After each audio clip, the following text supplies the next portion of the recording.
everyone. I think I just had one of my proudest teacher moments.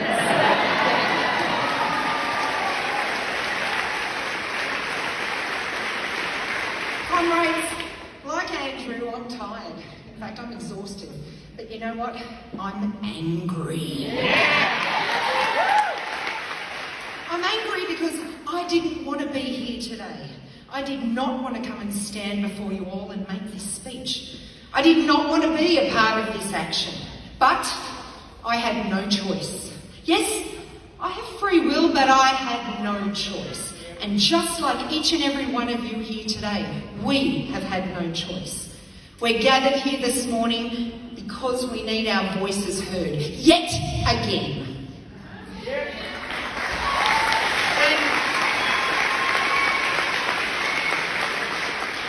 quite frankly, I'm sick and tired of trying to be heard. I'm sick of the yelling, the jumping up and down and the disrespect shown to each and every one of us by our politicians and our employer. And you know what? This has filtered down over more and more as the years have gone on and into the public sphere. And sometimes it's even our family and friends. The conversation around who we are and what we do is so loud, it's like white noise. You all know how it goes. Teachers get 12 weeks of holiday a year. Oh, they only work from 9 to 3. What are they complaining about? And you know what? My favourite, on the back of this pandemic, teachers haven't worked for 2 years. So now we're here. Because not by choice, but because when we stand together, our collective voice is loud.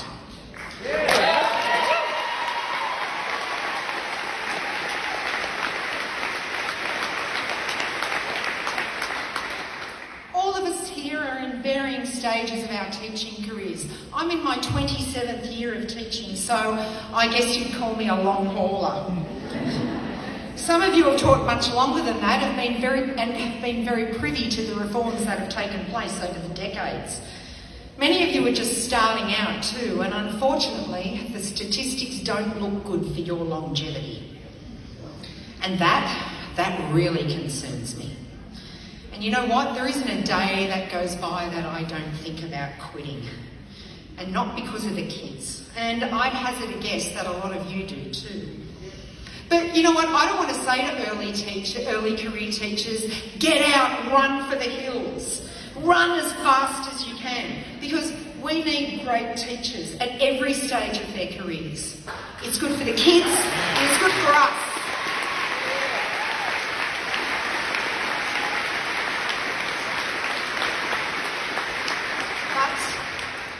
But those young teachers are being destroyed. During the Easter break, I caught up with one of the best interns that I've ever had the pleasure to teach alongside. She ticked literally every box for what it meant to be a great teacher. And after 4 years, she's just quit. Shame. And when I found out, I cried. Not because she's changing her career, but because this one has broken her. It's made her sick both physically and mentally to a stage where her only chance of survival was to get out. She gave everything to a system that just doesn't care about its people. And I'd like to share a bit of her story with you. My expectations of myself were too high. I'm just a temp.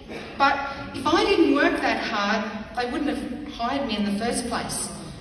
I was worked into the ground, moved around every year, no permanent job, while constantly being told, oh, you work too hard. Leaving teaching broke my heart, but if I didn't, it would have broken my life. I loved my job, but I was hating my life. And you know, every single teacher that she spoke to applauded her decision to leave, but they didn't feel that they had the same courage. And sadly, this isn't an unusual story. In our schools, we've got teachers in every stage of their careers leaving.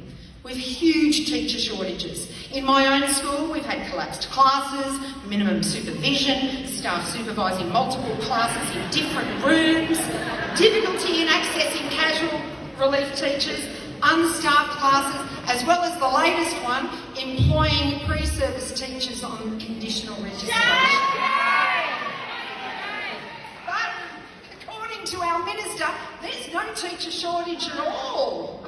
That's right, folks. Nothing to see. Move on. Oh, look at that distraction over there. You know, it's really difficult to measure the crisis that we face. We all know great and amazing teachers who've quit over these unsustainable workloads. The expectations that are placed on us go down the chain and often in more than unreasonable ways. I'm sure we all know someone who has been moved on, resigned, because of a system that sets us up to fail. I've had many wonderful, talented colleagues of all ages who can just no longer do it. The cost in mental health alone is staggering.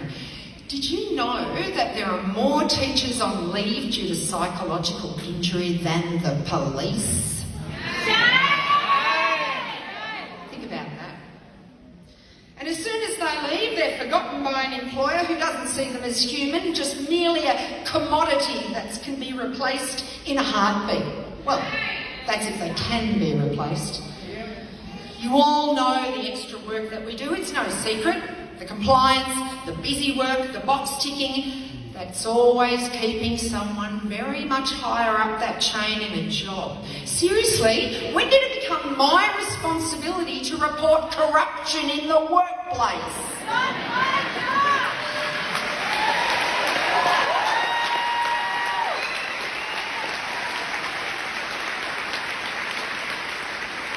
How about creating a system where it doesn't happen to begin with? And you know what? That's just one example. There are countless others and countless stories. So, I say to them, read the room. Look at the sea of faces here and across the state. Give us back our time and pay us what we deserve. Yeah.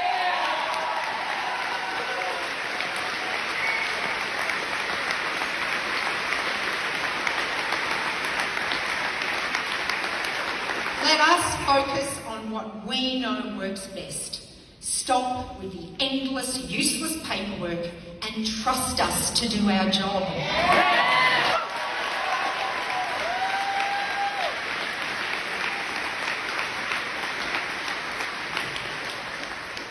We love our kids, that's obvious. And you know what? Wouldn't that be great? Thanks. Actually, we deserve more than thanks.